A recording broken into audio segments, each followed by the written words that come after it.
Y bueno, tengo el gran gusto y gran honor de presentarles a Efraín Menticuti. Él es una persona extraordinaria, es una persona de esas personas que las que estás hablando y dices, no te calles, por favor, quiero saber más, sígueme alimentando, sígueme compartiendo tu conocimiento. Es una de las personas, de las tres primeras personas que lanzaron Twitter en México. Cuando Twitter llegó a México, él estaba en ese primer equipo, fue parte del grupo fundador de Google aquí en México también, ¿sabes? Cuando llegó Google aquí en México, ya venía Efraín ahí, estaba incluido dentro de ese paquete, de ese tamaño de personalidad que estamos hablando. Efraín es coach, por supuesto, es coach ejecutivo, es coach corporativo, trabaja con montones de empresas, está muy enfocado a temas de transformación, muy enfocado en temas de liderazgo, de change management específicamente. Y bueno, tenemos una gran sesión preparada el día de hoy. Así que, Efraín, amigo, muchísimas gracias por estar el día de hoy por acá con nosotros.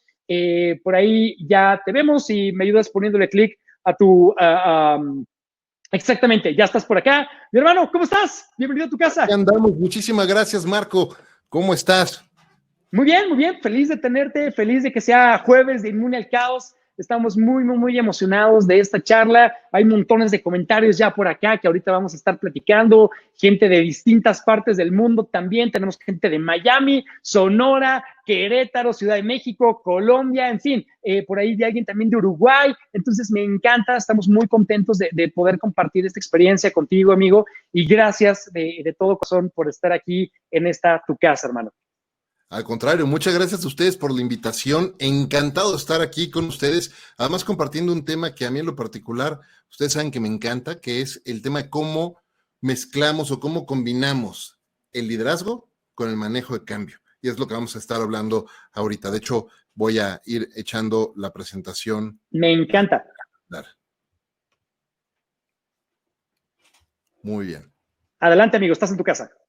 Perfecto, muchísimas gracias, Marco, y muchísimas gracias a todos los que nos están acompañando hoy. De verdad, un placer, un privilegio estar aquí con ustedes compartiendo este tema. Como les platicaba, Marco, yo he sido muy afortunado y estoy profundamente agradecido por las oportunidades profesionales y de vida que he tenido a lo largo de los últimos 25, 26 años en los que me he podido dedicar a trabajar en la industria de marketing, comunicación y publicidad. Yo soy publicista de formación, pero desde mis inicios de carrera, por allá en mediados de los 90, tuve la enorme fortuna de comenzar a trabajar en estos procesos de transformación digital de toda la industria publicitaria. Y es parte de la razón por la cual hoy por hoy me gusta y disfruto tanto compartir estos temas. Y es que ¿qué sucede? La realidad de las cosas es que nuestros mundos de alguna manera han cambiado, hay una colisión de cosas que están sucediendo prácticamente todo al mismo tiempo y por ahí durante muchos años muchas personas tenían como mucha precaución o por no decir miedo, ¿no?, al cambio en temas de transformación digital. Y entonces muchas personas decían, todavía tenemos tiempo, muchas empresas decían, todavía tenemos tiempo. Mira, al fin, todavía falta muchas cosas en términos de tecnología y de adopción de tecnología, así es que no hay prisa y de repente llega 2020 y nos llega con una sorpresa increíble. Y de repente nos damos cuenta que de la noche a la mañana prácticamente, muchas empresas y muchas organizaciones donde los roles y las responsabilidades permitían que las personas nos moviéramos a trabajar desde casa, lo pudimos hacer. Y lo pudimos hacer prácticamente sin tener una diferencia real en nuestro trabajo y en nuestro desempeño, trabajando desde casa o trabajando desde la oficina. ¿Y por qué es importante reconocer esto? Porque lo que sucede es que reconocimos que en estos casos, pues la realidad es que sí estábamos listos para poder hacer una transformación digital y reconocimos y entendimos que la tecnología, los recursos tecnológicos estaban ya listos para poder hacer esa transformación y lo que nos detenía realmente, lo que nos tenía procrastinando era el miedo al cambio, precisamente. ¿Y por qué empiezo a hablar un poco del tema de transformación digital antes de entrar de lleno al tema de manejo del cambio?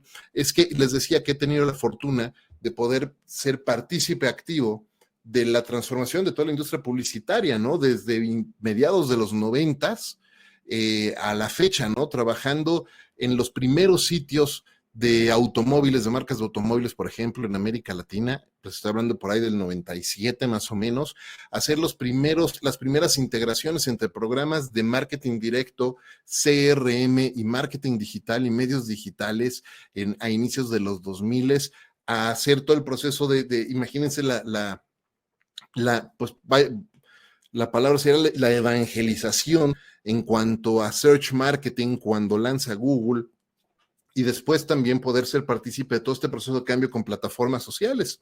Y en todo ese momento de transformación y de cambios, lo que fuimos enfrentando en la industria fue distintos momentos de resistencia. Por un lado, la gente no entendía hacia dónde queríamos ir. En algunos casos, la gente sí entendía hacia dónde queríamos ir, pero les daba miedo porque lo veían como algo demasiado ambicioso. Y entonces fuimos administrando el proceso de cambio de la industria, digamos que en 3 fases. La primera fase fue la de adopción digital, después la de la optimización digital, y hoy por hoy estamos en este proceso de transformación digital. ¿Y a qué me refiero con eso? La primera fase de adopción digital fue ese momento a inicios de los 2000, finales de los 90, cuando justo venía todo el tema de la burbuja de Internet, ¿se acuerdan? Y muchas de las personas decían, y muchas de las empresas decían, hombre, esto es una moda, esto es pasajero, es una pérdida de tiempo. Y mi favorito personal, nadie lo usa. ¿Para qué nos metemos en eso? En aquel entonces, para darles un poco de contexto, como publicista, del total del pie publicitario, es decir, del total de la inversión publicitaria que se ejercía en México, que más o menos, para darles un número, hoy por hoy estamos si mal no recuerdo, por ahí, es más, lo tengo apuntado por aquí, la inversión digital, la inversión en medios general hoy en México está en 96,000 millones de pesos. En aquel entonces, en inicios de los 2000, lo que se invertía de ese total era menos del 2%, menos del 2%. Y esa conversación cambió muchísimo a hoy. Estamos más o menos en el 35% y dependiendo de las organizaciones y de las marcas, la inversión publicitaria en medios digitales en México por lo menos y en América Latina va entre el 30 y el 50% dependiendo de la organización. Eso nos lleva a un momento en el que empezamos a optimizar el proceso de cambio con los medios digitales. ¿Qué quiero decir con eso? Las empresas y las organizaciones comenzaron a optimizar el uso de las plataformas digitales para optimizar a su vez sus propios modelos de negocio.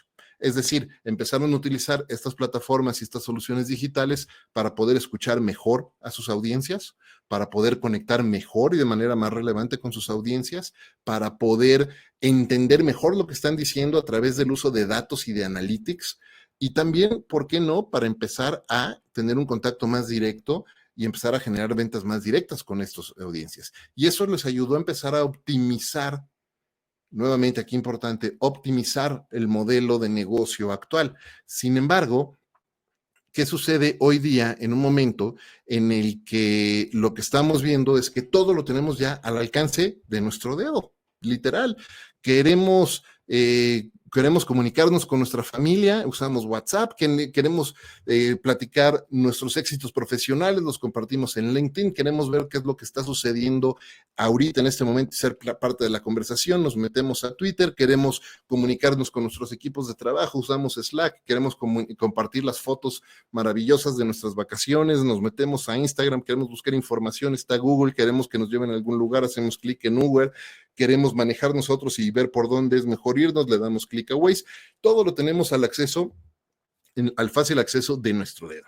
Y entonces nos damos cuenta que hoy estamos viviendo ya en un proceso verdadero de transformación digital. ¿Y qué quiero decir con eso? Salimos a la calle y encontramos este tipo de vehículos y nos damos cuenta que ya no estamos viendo más un automóvil, sino una plataforma de hardware y de software, que con cada actualización que se le hace, por cierto, vía remota, adquiere la capacidad de hacer más y mejores cosas, porque ya lo que estamos viviendo hoy día es un momento de transformación digital en el que las empresas ya no nada más están utilizando las plataformas y las herramientas digitales para optimizar sus modelos actuales de negocio, sino para crear nuevos modelos de negocio.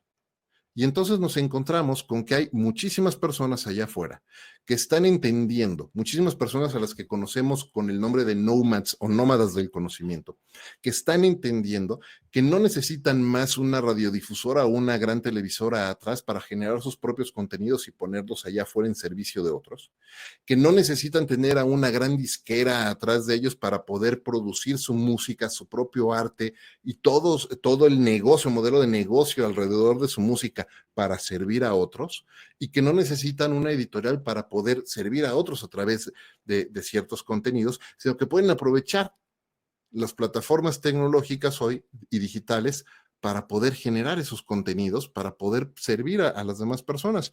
Y entonces, cuando vemos esto, es inevitable recordar por qué en las empresas seguían deteniéndose a pensar que qué pasaba si no cambiaban. ¿Qué pasaba si mejor no hacemos nada y vamos a dejar que las cosas vayan avanzando? Al fin es una moda, decían por ahí, ¿no? ¿Y qué sucede? Seguramente a ustedes les ha aparecido ese letrerito de reiniciar, ¿no? Hay alguna actualización en su computadora y siempre que nos sale ese cuadrito de actualización en nuestra computadora, ¿qué hacemos? ¿Qué es lo primero que hacemos? Y por cierto, si alguien me quiere poner aquí en el chat, qué es lo que hacemos, por favor, háganlo, porque ¿a poco no? Es más, pónganme dedito para arriba, no thumbs up o thumbs down, si hacen estos, thumbs up, si ustedes le dan clic a más tarde, y voy a actualizar más tarde, y te vuelve a salir el letrerito y más tarde de nuevo, y te vuelve a salir el letrerito mañana y lo pones para que mañana sea. Y entonces llega el momento en el que el circulito de arcoíris inevitable y odioso nos sale y nos dice, no puedes más usar tu computadora porque no has actualizado nada y tienes que reiniciar absolutamente todo y te tienes que detener por lo menos por unos 30 minutos en los que la máquina termina de actualizarse. ¿A poco no? Y eso es lo que nos está sucediendo en temas de manejo al cambio, porque queremos procrastinar en lugar de seguir avanzando con nuestro trabajo.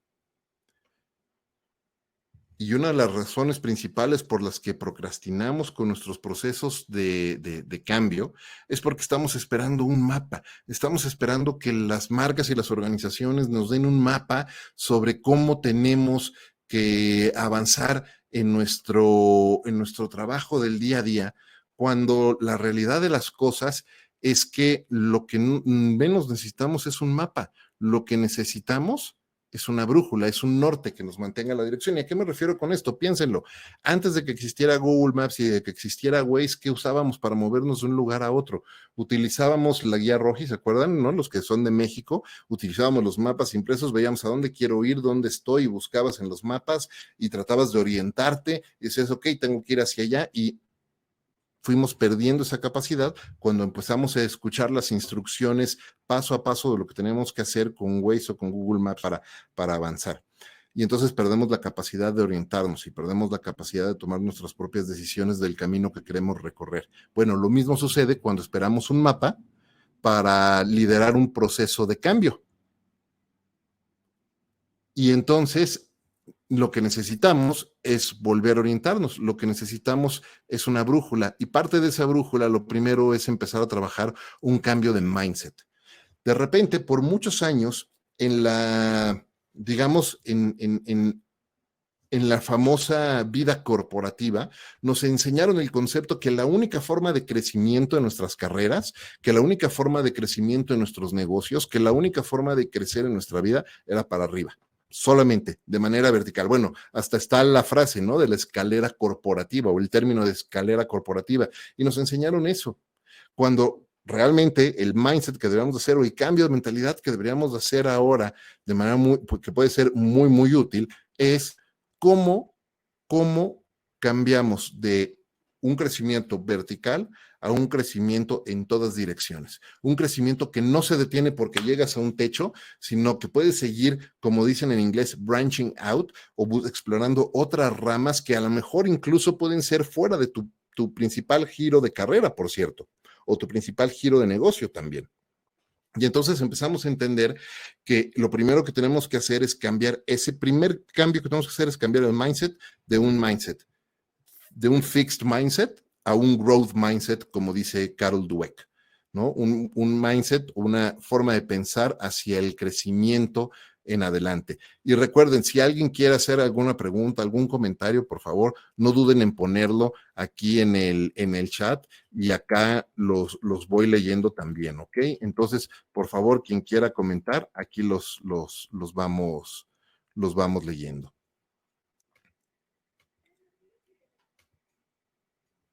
Bueno, sigamos. Les decía, hablando de cambio, hay distintas personas y distintas organizaciones e instituciones que han trabajado mucho en pensar cómo administrar el proceso de cambio. Y uno de los principales trabajos en el proceso de administración del cambio, o uno de los esfuerzos más interesantes que hicieron en algunas instituciones, fue el trabajo que hicieron en la Universidad de Yale, en la Escuela de Negocios de la Universidad de Yale, cuando crearon lo que ellos le llaman el Motivation for Change Formula, o la fórmula para la motivación en el cambio. Y entonces, básicamente, lo que nos comparten ellos es que para que un proceso de cambio se dé con éxito, tenemos que tener por lo menos todos estos factores que ven aquí en pantalla. Un proceso de cambio es el resultado de tener cierto nivel de disatisfacción o insatisfacción con algo, tener una visión de lo que queremos nuevo y establecer un proceso para hacer ese cambio. Y lo que explican muy bien en esta escuela de negocios de Yale es que un proceso de una motivación para el cambio no se puede dar de manera eficiente y efectiva si no tenemos bien establecido los tres factores. Es decir, podemos tener una visión muy clara de dónde lo queremos estar y podemos tener un proceso clarísimo de cómo avanzar en esto, pero si nos sentimos satisfechos con el status quo, no vamos a empujar por el cambio para nada. Por otro lado, podemos estar insatisfechos, terriblemente insatisfechos, y podemos tener una visión clara de lo que queremos, pero si no tenemos un proceso claro para hacerlo, no vamos a poder avanzar. Y podemos tener un proceso claro y podemos estar insatisfechos, pero si no tenemos la visión exacta y la claridad y la intencionalidad para avanzar, entonces no vamos a avanzar de todas maneras. Entonces, en la Escuela de Negocios de Yale comparten esta fórmula como la fórmula más exitosa para avanzar en un proceso de cambio. Sin embargo, yo no me quedé muy a gusto con esta definición por completo. Y les decía que he tenido la fortuna de poder trabajar con distintas marcas y distintos clientes a lo largo de los últimos 25, 26 años, atendiendo estos procesos de cambio de una u otra manera desde la industria publicitaria. Y entonces yo no me quedé muy a gusto con esto. Y hace muchos años, hace 10 años para ser exacto, me encontré un libro maravilloso. Un libro maravilloso que se llama Switch, escrito por los hermanos Dan y Chip Heath, ambos profesores universitarios en Estados Unidos, y ellos tienen distintos libros, por cierto. Tienen un libro maravilloso que se llama Made to Stick, y este de Switch, y tienen un tercer libro que ahorita no recuerdo el título, pero en este libro el ejercicio que hacen ellos es retomar un poco lo que explicaba Platón sobre el eterno pleito o la batalla eterna que había en el cerebro de los seres humanos entre la razón y la emoción. Y entonces Platón en aquel entonces ilustraba la razón y la emoción como un caballo blanco, que era la razón, y un caballo negro, que era la emoción, y lo que decía es que estos estaban en constante lucha, empujando, jalando, mejor dicho, para distintos lados, y que era muy difícil encontrarlos y alinearlos en una misma dirección. Como esa analogía no les gustaba muchísimo a Dan y a Chip, lo que ellos hicieron fue una analogía que a mí me pareció maravillosa, que es la que quiero compartir con ustedes ahorita. Y ellos lo que dijeron es, para administrar efectivamente un proceso de cambio, tenemos que, por un lado, hablarle a la razón, por el otro lado, hablarle a la emoción, que era lo que hacía Platón. Pero luego suman un tercer factor, que es el contexto. Necesitamos trabajar en el contexto. Y entonces lo ilustran de esta manera muy interesante. Ilustran a la emoción como un gran elefante y a la razón como un jinete que va montado en el elefante, y el contexto como un camino que tienen que recorrer el jinete montado en el elefante. Y entonces empiezan a platicar y dicen, bueno, es muy sencillo, a la razón hay que decirle, hay que dirigir al jinete, hay que decirle hacia dónde vamos, decirle, señalarle el destino, tenemos que Ceci, si quieres comentar algo, si quieres escribirlo en el chat y vamos dejando preguntas y respuestas al final vamos a hacer una ir y venir de preguntas y respuestas con Marco al final. O si quieres alguna pregunta en particular aquí, lo quieres poner, por favor, no dudes en poner tu comentario aquí en el chat, por favor. Entonces es, bueno, voy a describir el camino y voy a mostrarle al jinete lo que ya funciona. Padrísimo, súper simple, ¿no? Pues le enseño, pues queremos ir para allá, le doy la dirección a donde queremos ir, el camino es vete a la izquierda aquí en Paseo de la Reforma y luego date vuelta a la derecha en Prado Norte y entonces ya vas a llegar a tu destino. Qué fácil, ¿no? El tema es cómo un pequeño jinete puede dominar a un gran elefante. ¿Cómo lo lleva hacia lo que quiere? Si es que el elefante, ¿se acuerdan cómo nos ilustran en las caricaturas a los elefantes? ¿Cómo le dan miedo lo más pequeño, los ratones? Y cómo describían en las caricaturas al gran elefante corriendo y brincando por todos lados y subiéndose a los muebles porque salió un pequeño ratoncito. Lo que sucede es que el elefante, nuestra emoción, se espanta muy fácil. Y entonces ellos lo que nos decían, bueno, es que para motivar al elefante necesitamos que reducirle el reto en varios retos más pequeños y mostrarle un sentido de orgullo que va a tener al final con este proceso de cambio. Y luego hay que trabajar en modificar el contexto y crear hábitos y cambiar nuestro entorno. Y eso era lo que ellos decían. Ahora, pensando en todo este trabajo que hicieron Dan y Chip Heath con este libro, pensando en la fórmula de Motivation for Change de la Escuela de Negocios de Yale, pensando en todo este trabajo y habiendo trabajado con distintas marcas e industrias a lo largo de estos años y facilitando este tema de esta serie de talleres también y de trabajo con estas marcas y compañías, fui encontrando que había cosas muy específicas, algunas coinciden muy bien con el trabajo de Dan y Chip Heath, como lo van a ver ahorita. Y hay muchas cosas que podíamos empezar a aterrizar para ayudarle a las marcas a hacer este proceso, o a las compañías, mejor dicho, este proceso de cambio. Y eso es lo que quiero compartir con ustedes. Y lo primero es establecer un claro sentido de propósito compartido entre todos en la organización. Y les pregunto, ¿cuántos de ustedes no se han sentido ahorita en este momento de pandemia con esta cara? Así, por un lado sonriendo, por el otro lado sacados totalmente de onda. Y les pido que tomen un segundo y se acuerden en un momento en su vida en el que estaban totalmente molestos por un cambio que se les impuso. ¿Cómo se sintieron a partir de marzo con el cambio que nos impuso la vida con el COVID? ¿Quién se sintió sin beneficio? ¿Quién se sintió sin empoderamiento, sin control, sin influencia? Les aseguro que absolutamente todos, porque eso sucede en un proceso de cambio cuando nos lo imponen. Ahora piensen en un momento de cambio en sus vidas que fue muy positivo y con el que estaban ustedes muy contentos. ¿Cuál era la diferencia? Seguramente tenían claro el beneficio que estaban obteniendo, se sintieron empoderados, en control y con influencia en el cambio que estaban operando. Sin duda, así fue. Y entonces, ¿qué es lo que necesitamos hacer con nuestros equipos cuando enfrentamos un proceso de cambio? Necesitamos compartir con ellos un propósito en particular que quieran todos compartir y por el que todos entiendan la razón de ser de las cosas. Probablemente algunos de ustedes hayan escuchado o hayan leído el libro de Simon Sinek de Start With Why, en el que retoma, por cierto, una de las pláticas más vistas de TED, en el que retoma este concepto del círculo de oro. No es de él, no es propietario de él, no descubrió el hilo negro, lo retomó y lo hizo un estupendo trabajo haciéndolo, porque recordó que todas las empresas saben qué hacen.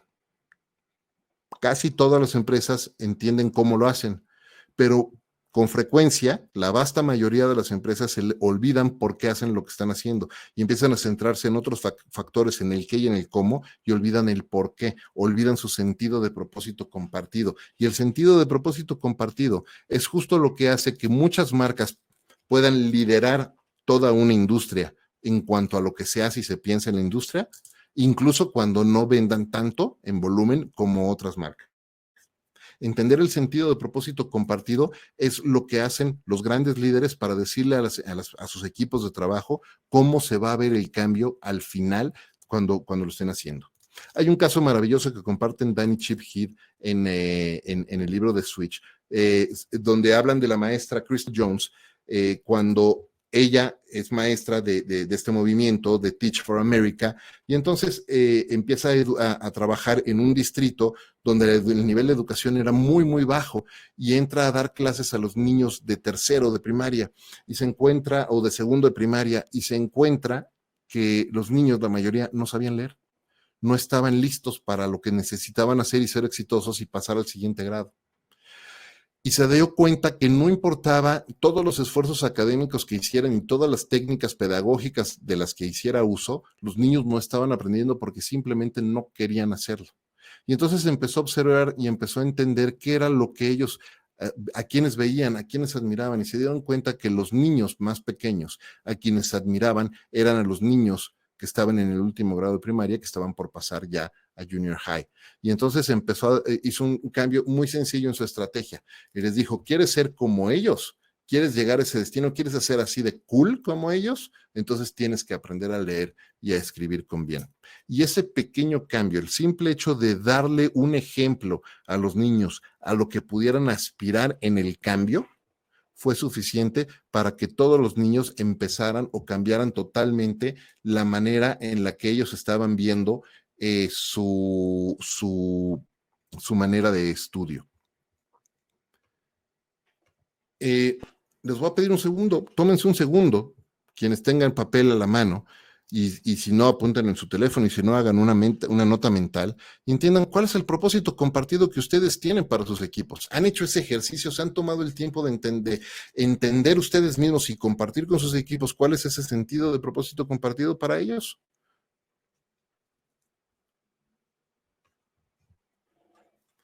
Tener un propósito compartido al final no es una garantía, como dice Ryan Holiday en su libro de Daily Stoic, no es una garantía de que vamos a llegar, pero, sí, pero definitivamente es el no tenerlo, sí es una garantía que no vamos a llegar por ahí. Entonces, tener un destino claro, bien definido en un proceso de cambio es súper importante para nuestros equipos. ¿Por qué? Porque eso nos va a permitir pasar al siguiente punto, que es describir los movimientos claves o los puntos, las prioridades más importantes que tenemos que hacer para mover la aguja en un proceso de cambio. Como decía el doctor Stephen Covey, put first things first, pon primero lo primero. Asegúrate que lo que realmente importa es lo que mueva, que es lo que mueve la aguja, es en lo que estás trabajando.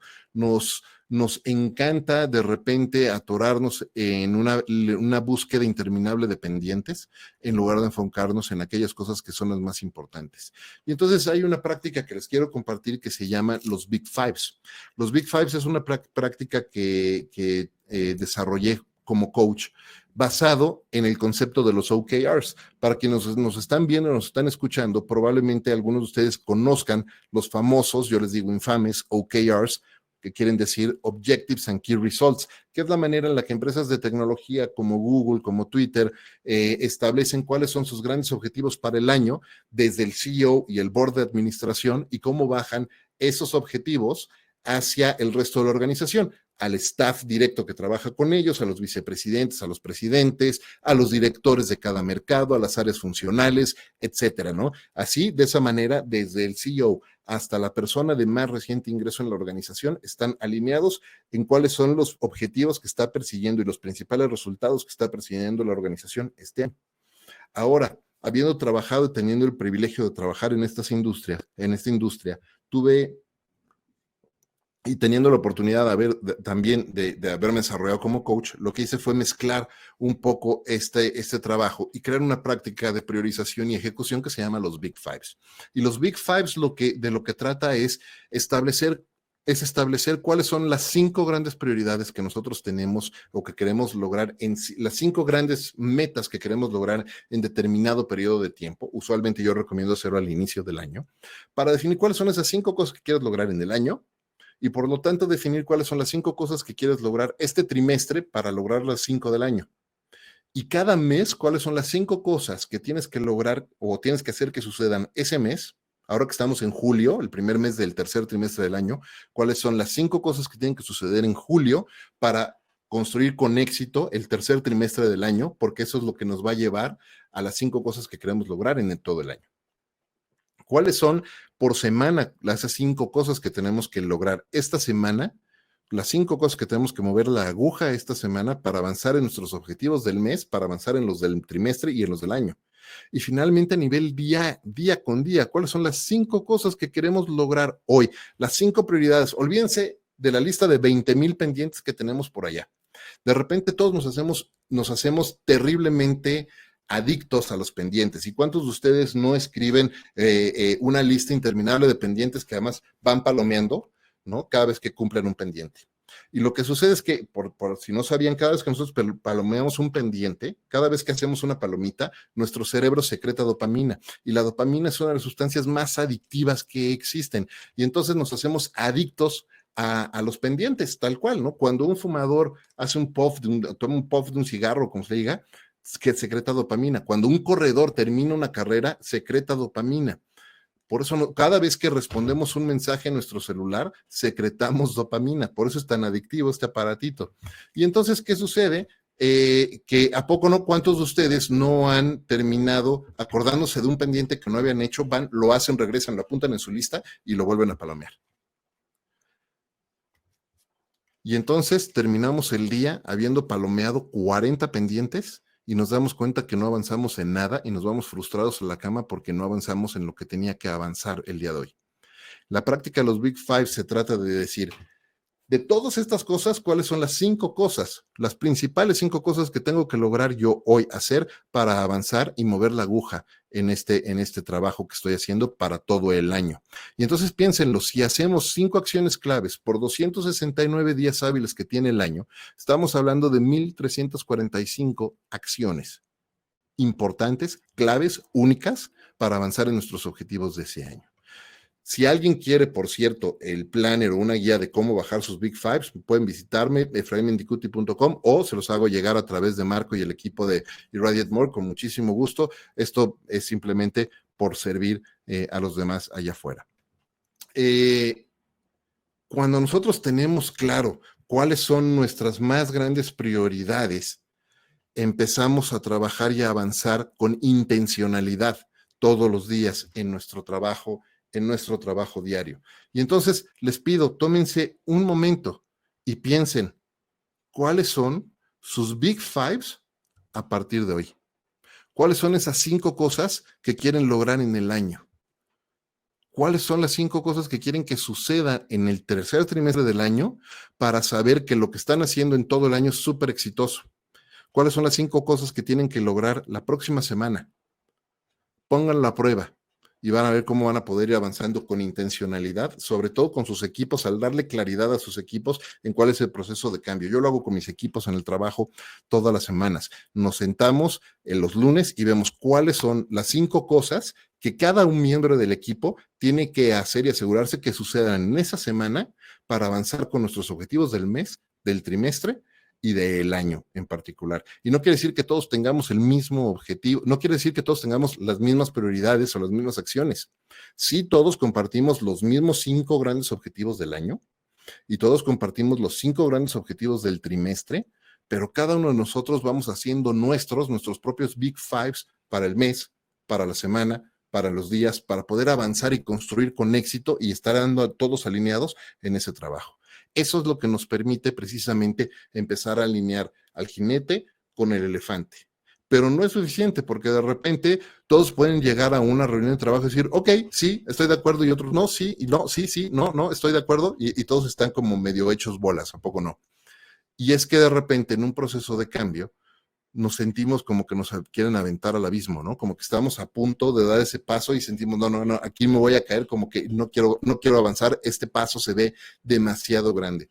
Y una de las grandes lecciones que hemos aprendido en procesos de cambio, sobre todo cuando estás enfrentando una crisis, cuando tienes que hacer un gran cambio en tu organización, en tu equipo, en la forma de trabajar, incluso en las estrategias que tienes para el año, es que necesitamos romper esos grandes retos que están espantando al elefante en pequeños pasos, Small Daily Improvements, dice Robin Sharma por ahí.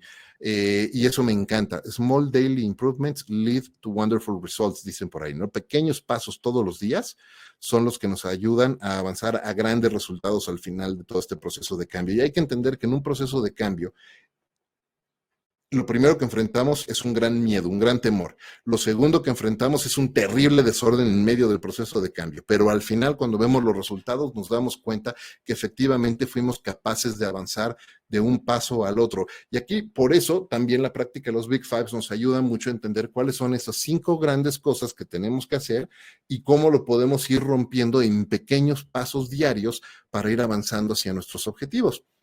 Y de repente a la gente le gusta mucho o tendemos a menospreciar los cambios, o las pequeñas acciones en el día a día porque pensamos que son demasiado sencillas y como son muy sencillas, entonces no vale la pena. Eso es la creencia equivocada. Y déjenme decirles, no importa lo sencillo que parezca el pequeño paso que van a dar hoy, denlo. De repente es como cuando la gente dice, no, hombre, no voy a ir al gimnasio por 20 minutos, nada más 20 minutos no van a servir de nada. Si no voy 2 horas, no sirve de nada. No se equivoquen. 20 minutos en la caminadora son mucho mejores que no hacer nada.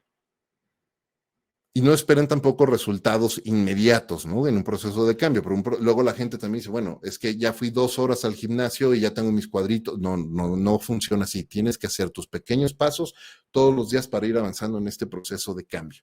Todos los días. Un cambio, un paso a la vez. Y eso me lleva a hablar un poco del cambio de mindset que les hacía hace rato, que les mencionaba hace rato, y les mencionaba a Carol Dweck, les mencionaba su trabajo de investigación con este growth mindset, donde dejamos de pensar que somos buenos en una sola cosa y podemos empezar a hacer este branching out, podemos empezar a explorar otras avenidas de crecimiento y otras posibilidades. Y esto es clave, en un proceso de cambio, porque en un proceso de cambio nos podemos enfrentar a grandes retos de repente donde vamos a sentir que nos estamos ahogando en ese proceso. Por ahí hay un cuento que me gusta mucho, donde cuentan que llega un gran ejecutivo, un CEO, con un monje y le pregunta al monje hacia dónde es el camino del éxito, y entonces el monje en silencio no le responde más que señala hacia una dirección, y el ejecutivo muy emocionado empieza a avanzar esa dirección, lo pierdes en el horizonte, se escucha un tremendo golpe y regresa con la corbata un poco desajustada, un pequeño moretón en el ojo, y dice, oye, creo que no me expliqué bien, te pregunté hacia dónde es el éxito, me dijiste que para allá, caminé para allá y mira lo que me pasó, y el monje en silencio de nuevo simplemente señaló en la misma dirección, y entonces el ejecutivo se resignó, se ajustó la corbata y comenzó a caminar para allá. Pasó un poco más de tiempo y se oyó un golpe todavía más fuerte y regresó totalmente frustrado y enojado. Tomó al monje por el hábito, lo empezó a sacudir, le empezó a reclamar y le empezó a decir, oye, ¿qué te pasa? Te estoy preguntando hacia dónde está el éxito y tú lo único que haces es señalarme para allá y mira la golpiza que me están poniendo. Y entonces con toda calma y silencio, el monje le dijo, el éxito está justo allá, justo después de la golpiza. Lo que pasa es que tú siempre te regresas. Y eso sucede mucho, sucede con muchísima frecuencia en los procesos de cambio. Muchas personas se desesperan porque están enfrentando un reto con otro reto y no entienden que small daily improvements lead to wonderful results. Entonces, hay que tener mucha paciencia en un proceso de cambio, porque a veces incluso cosas que parecen gran éxito pueden ser un gran frentazo en un proceso de cambio. Déjenme platicarles una experiencia personal. Una marca que yo manejé hace muchos años, por ahí estoy hablando de 2005, yo digo 2005 AT, antes de Twitter.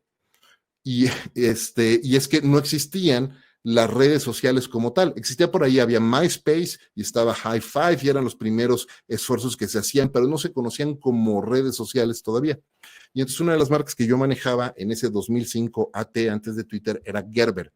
Y para Gerber creamos en aquel entonces, yo estaba dirigiendo una agencia que se llama Grey, dirigía el equipo digital, y entonces creamos una plataforma social donde precisamente lo que se trataba era que las mamás o los papás pudieran subir fotos de sus bebés, todos querían un bebé Gerber, invitaban a la gente a suscribirse a esta plataforma, la gente se suscribía, votaba por los bebés y entonces el bebé con más votos se convertía en el siguiente bebé Gerber para la siguiente campaña de la marca.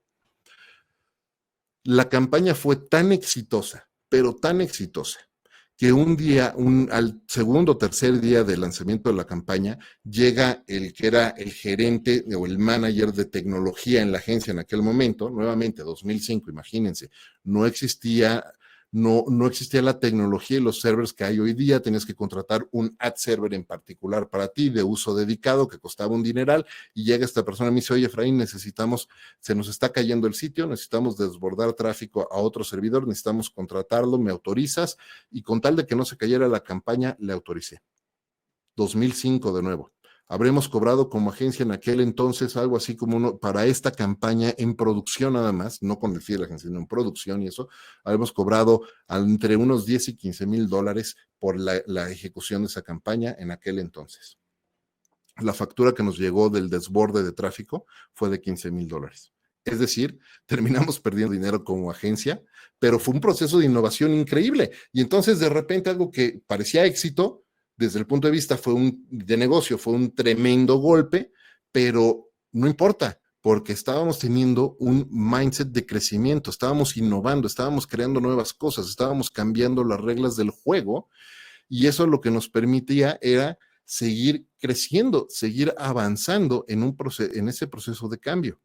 Mi pregunta para ustedes es, y tomen nota rápidamente, ¿cuáles son los grandes retos que hoy están enfrentando en un proceso de cambio con sus equipos y cómo los pueden repartir o distribuir en retos un poco más pequeños?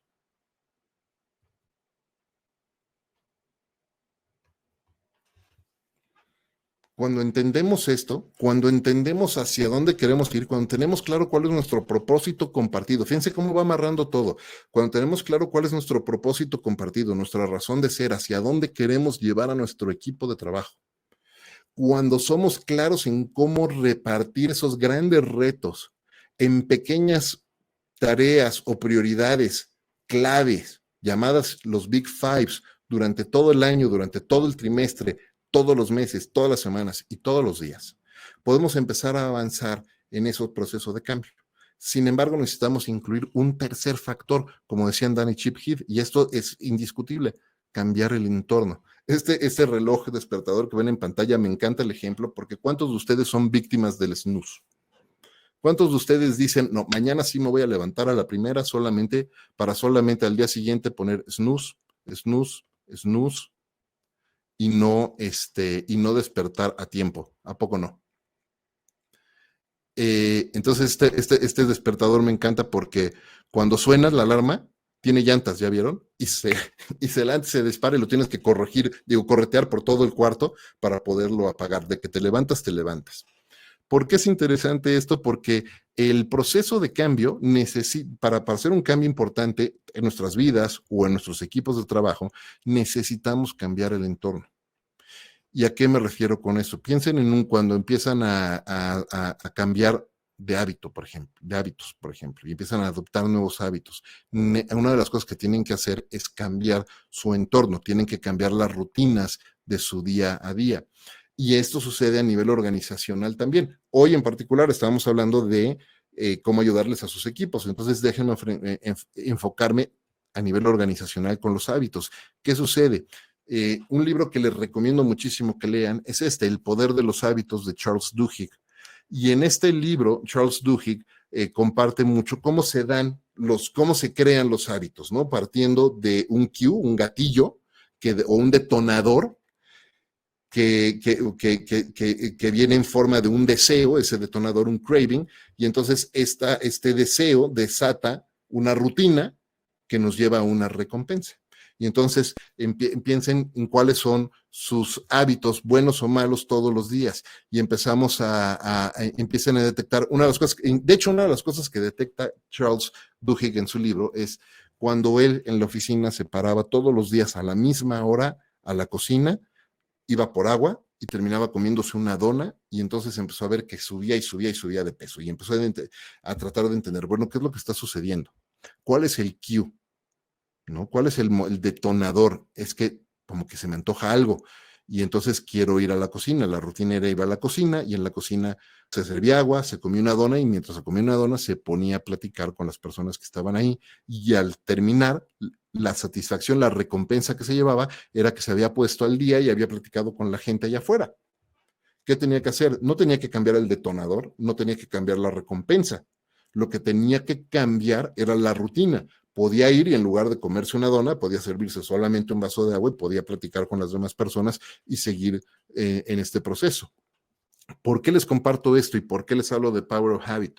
Hay una parte interesantísima en el libro de Charles Duhigg, en el que habla sobre cómo las organizaciones están, aquí lo tengo apartado justo para platicarlo con ustedes, cómo las organizaciones estamos acostumbrados a trabajar en procesos de cambio o en planeación estratégica todos los años, pensando que estamos tomando decisiones claves basadas en un análisis detallado de información y de datos, y entonces estamos siendo súper racionales en nuestros procesos de cambio, y resulta que no, resulta que las investigaciones lo que demuestran es que la mayoría de las decisiones en una organización están formadas o guiadas por patrones muy viejos de conductas y hábitos organizacionales que quedaron de alguna manera embedidos en la organización a lo largo del tiempo. Es decir, como líderes hemos ido permitiendo que nuestros equipos de trabajo y nosotros mismos vayamos haciéndonos de ciertos hábitos buenos y malos en nuestra organización que influyen en las decisiones del día a día. Y no necesariamente la decisión racional, sino el famoso, pues así se hacen las cosas. El famoso, pues así era, ¿no? Así se hacen las cosas aquí, ¿se acuerdan? Y entonces la pregunta es, ¿qué hábitos, qué rutinas hemos establecido, para bien o para mal, en nuestras organizaciones, que están gobernando el patrón de conducta de nuestros integrantes? ¿Y cuáles son las cosas entonces que deberíamos de romper? Y necesitamos entender este factor en particular, porque esto es lo que nos va a permitir entonces enfocarnos en lo que Chip y Dan Heath llaman en su libro de Switch los bright spots, enfocarnos en esos bright spots, las cosas que ya están funcionando en nuestros equipos de trabajo en un proceso de cambio, los hábitos y las rutinas positivas en nuestros equipos que nos permiten seguir avanzando en un proceso de cambio. Esto es interesantísimo. Hay una investigación que narran justo en el libro de Switch y hablan de cómo una organización de salud invita a un investigador llamado, si mal no recuerdo, Jerry Sterling, a Vietnam, a una aldea, a trabajar con niños con desnutrición y entender por qué había tanta desnutrición o malnutrición, mejor dicho. Y cuando llegó acá a esta aldea, este investigador hizo una pregunta distinta a todos sus antecesores. En lugar de ver qué no estaba funcionando y cuáles eran los problemas, hizo una pregunta que fue totalmente distinta y cambió las reglas del juego. Y preguntó, ¿qué sí está funcionando? Hay niños que están bien nutridos, ¿dónde están? ¿Qué están haciendo? ¿Quiénes son sus padres? ¿Cómo viven? Y empezaron a seguir a los padres de estos niños bien nutridos alrededor en sus día a día, durante días, y empezaron a entender y ver todos los hábitos positivos que seguían para la buena nutrición de sus hijos. Y entonces, en lugar de enfocarse en el problema, se enfocaron en lo positivo y empezaron a crear clínicas de cocina y de educación de los papás que sí tenían hijos bien nutridos a los padres y madres, por supuesto, que tenían hijos con problemas de nutrición. Ese simple cambio, para darles una idea rapidísima, ese simple cambio que hizo en la pregunta le permitió que en tan solo 6 meses alcanzara a impactar a 2.2 millones de personas entre 14 pueblos contiguos o aldeas contiguas dentro de todo Vietnam en ese problema de nutrición. Solamente enfocarse en lo que sí estaba funcionando.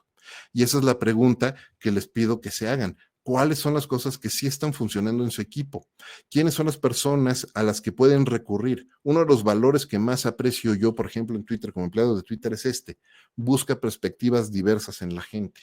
Entender que como líderes no estamos obligados a tener todas las respuestas, pero sí estamos obligados, somos responsables de hacer todas las preguntas a todas las personas en nuestra organización, porque son las personas que nos pueden ayudar a liderarnos a nosotros también. Son las personas que nos pueden ayudar a empujar ese proceso de cambio en el día a día. Y Marcos y Carlos, si me pueden ayudar a correr este último video, está en inglés, pero está subtitulado para que lo puedan checar. Y es un video en el que habla de un concepto interesantísimo que se llama el primer seguidor. Y el primer seguidor son las personas que nos pueden ayudar a empujar en un proceso de cambio, porque son los que ponen el ejemplo del cambio que queremos ejercer.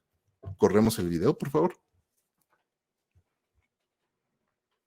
If you've learned a lot about leadership and making a movement, then let's watch a movement happen start to finish in under 3 minutes and dissect some lessons. First, of course, a leader needs the guts to stand alone and look ridiculous. But what he's doing is so simple, it's almost instructional. This is key. You must be easy to follow. Now here comes the first follower with a crucial role. He publicly shows everyone else how to follow. Notice how the leader embraces him as an equal. So it's not about the leader anymore, it's about them, plural. Notice how he's calling to his friends to join in. So it takes guts to be a first follower. You stand out and you brave ridicule yourself. Being a first follower is an underappreciated form of leadership. The first follower transforms a lone nut into a leader. If the leader is the flint, the first follower is the spark that really makes the fire. Now here's the second follower. This is a turning point. It's proof the first has done well. Now it's not a lone nut and it's not two nuts. 3 is a crowd and a crowd is news. A movement must be public. Make sure outsiders see more than just the leader. Everyone needs to see the followers because new followers emulate followers, not the leader. Now here come 2 more people, then 3 more immediately. Now we've got momentum. This is the tipping point and now we have a movement. As more people jump in, it's no longer risky. If they were on the fence before, there's no reason not to join in now. They won't stand out, they won't be ridiculed, and they will be part of the in crowd if they hurry. And over the next minute you'll see the rest who prefer to stay part of the crowd, because eventually they'd be ridiculed for not joining.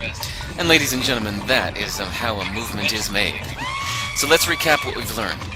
If you are a version of the shirtless dancing guy, all alone, remember the importance of nurturing your first few followers as equals, making everything clearly about the movement, not you. Be public, be easy to follow. But the biggest lesson here, did you catch it? Leadership is over-glorified. Yes, it started with the shirtless guy, and he'll get all the credit, but you saw what really happened. It was the first follower that transformed a lone nut into a leader. There's no movement without the first follower. See, we're told that we all need to be leaders, but that would be really ineffective. The best way to make a movement, if you really care, is to courageously follow and show others how to follow. When you find a lone nut doing something great, have the guts to be the first person to Muchísimas stand gracias. up Si and quieren, join in. vamos parándolo porque la conclusión aquí, Stand up and join in. siempre se me olvida la corneta del final. La conclusión aquí es, ¿quiénes son esos bright spots en su organización? ¿Quiénes son las personas que pueden ayudarles a hacer ese primer seguidor, que les pueden ayudar a empujar al resto del equipo en esos procesos de cambio? Muchísimas gracias, Marco. Me encanta, hermano. Muchísimas gracias. Gracias por tu tiempo. Gracias por todo lo que nos comentas. Montones de cosas que platicar. Hay varias preguntas que te quiero compartir ahorita. Por ahí estuvimos poniendo también muchas referencias de los libros que ibas citando, simplemente para que la gente tenga más información de dónde seguir buscando, dónde seguir avanzando. Y una de las primeras preguntas que por acá nos hacía José Roberto Trillas tiene que ver con la educación. Él decía, en la educación, ¿piensa usted que se quedará en esta modalidad como lo que estamos viviendo hoy en día o sientes que va a cambiar? En ese sentido, ¿tú qué alcanzas a ver, Efraín? ¿Qué consideras que va a pasar en este sentido? Sobre todo por lo que mencionabas de seguirte capacitando, de seguir trabajando en ti. Yo creo que qué buena pregunta. Creo que todo el tema de educación en particular, el modelo educativo en general, a través de todos los niveles, creo que va a cambiar. Creo que ya estaba cambiando. Es un proceso que ya empezaba a hacer cosas y ahora va a ser inevitable seguir empujando con ese proceso de cambio. ¿Y a qué me refiero? el proceso de educación o el modelo educativo actual es un modelo educativo que detona de la revolución industrial. Claro. Es un proceso que se establece cuando tenían ¿qué hacían con los hijos de los trabajadores que antes estaban todos en la granja y estaban cultivando y de repente todos se van a la línea de ensamble? ¿Y qué hacen con los niños que ya no los pueden estar educando y aprendiendo el oficio de los padres cuando estaban afuera cultivando o haciendo cualquier otro oficio? Y entonces, ¿cómo los meten? Y se hace una pregunta, ¿cómo también a la vez creamos una serie de trabajadores obedientes que entiendan y hagan lo que se les pide? Pues vamos a meterlos a una línea de ensamble igual que se llama escuela, ¿no? Ese modelo educativo funcionó durante muchos años en el modelo industrial totalmente, pero hoy en la época, en la época de, digamos, era de conocimiento en la que estamos viviendo, en la que no necesitas necesariamente sentarte en un salón de clases para aprender de alguien, puedes estar tomando una videoconferencia, una sesión como esta, puedes estar viendo videos en YouTube, puedes estar escuchando podcasts, puedes estar leyendo blogs, puedes comprar libros en línea y puedes hacerte y rodearte de muchísimos mentores que a lo mejor ni siquiera conoces en persona. Ese modelo educativo es inevitable que va a continuar. Y entonces todas las instituciones educativas de todos los grados van a tener que continuar adaptándose a ese proceso. Y es súper interesante cuando empiezas a ver, ¿no? Yo veo algunas escuelas que aquí en México, por ejemplo, se afilian obviamente a la Secretaría de Educación Pública, pero también están afiliadas a la Universidad de Cambridge, por ejemplo, ¿no? En Inglaterra. Y entonces siguen los dos modelos para poder hacer un modelo evolucionado de educación, ¿no? Y entonces toman clases y de repente toman clases aquí en México, pero también toman clases con maestros por allá. A nivel secundaria, Marco. Sí, sí. Me encanta. Me fascina eso. Me parece que abre las puertas totalmente. Cuando nosotros íbamos a la escuela en primaria, pues estábamos obligados a ir y nuestros amigos eran los del salón, ¿no? Y nuestros compañeros y con quienes hacíamos los trabajos eran los del salón, y hoy tienes la oportunidad de aprender. Acabo de tomar un curso que se llama Managing Teams Globally con la Escuela de Negocios de Yale, todo a distancia. Mis compañeros de clase, todos eran de otras compañías, no de Twitter, de otras compañías, y era alrededor del mundo todas las personas. Impresionante lo que puedes aprender así. Claro. Y va muy ligado a lo que mencionabas hace un momento de buscar perspectivas distintas, ¿sabes? O sea, al abrirte, no solamente estás basado en un mismo modelo, en una misma forma de pensar que te está poniendo enfrente lo que tienes que consumir, sino te abres a perspectivas distintas, no solamente con maestros o con culturas, educaciones distintas, sino con la propia gente con la que te estás rodeando, ¿no? Jim Rohn dice que somos el promedio de las 5 personas, bueno, decía que somos el promedio de las 5 personas con las que más tiempo pasamos. Entonces, cambias tu promedio, ¿sabes? Te empiezas a normalizar o a ecualizar con otro tipo de personas. Claro, y ¿sabes qué? Que justo me encanta que toques ese tema, porque entonces tenemos la oportunidad de rodearnos de personas a las que a lo mejor antes nada más aspirábamos como un modelo a seguir lejano, y hoy podemos incluso interactuar con esas personas. Claro. Totalmente, son mucho más cercanos. Me encanta, gracias por eso, Efraín. Mira, otra pregunta que nos hacen por acá, que tiene que ver precisamente con el manejo del cambio. Dice, el manejo del cambio surgió cuando había cambios que llegaban, se implementaban y terminaban, es decir, era un proceso finito.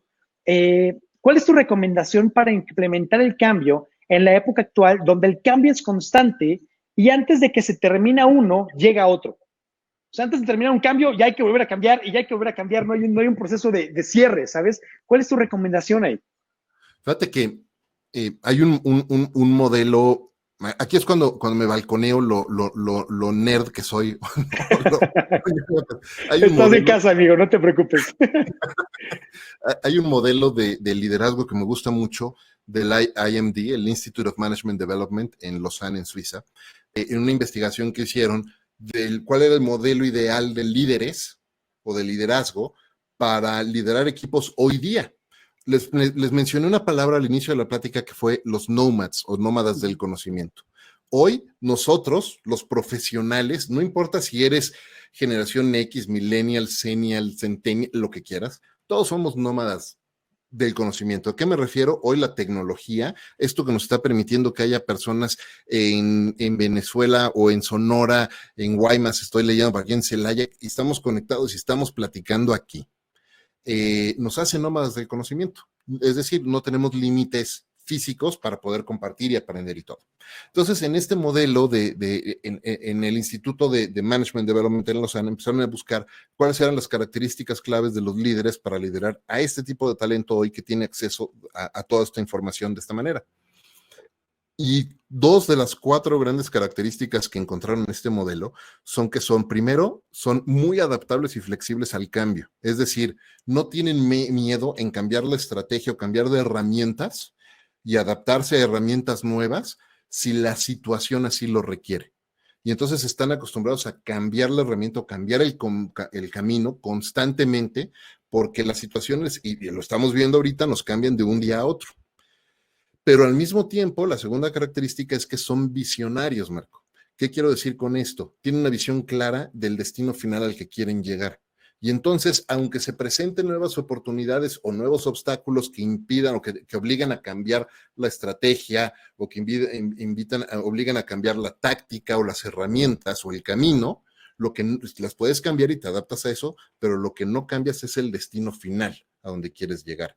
Entonces, esa combinación de visionario, de tener claro hacia dónde voy a llevar a mi equipo al final, a pesar de todos los cambios, y la capacidad de adaptarte a las distintas circunstancias y cambiar de camino o herramientas para llegar a esa visión final, me parece que eso es lo más importante en un proceso de cambio continuo, porque tienen toda la razón. El cambio, y lo decías tú al principio, es la única constante y esto no para.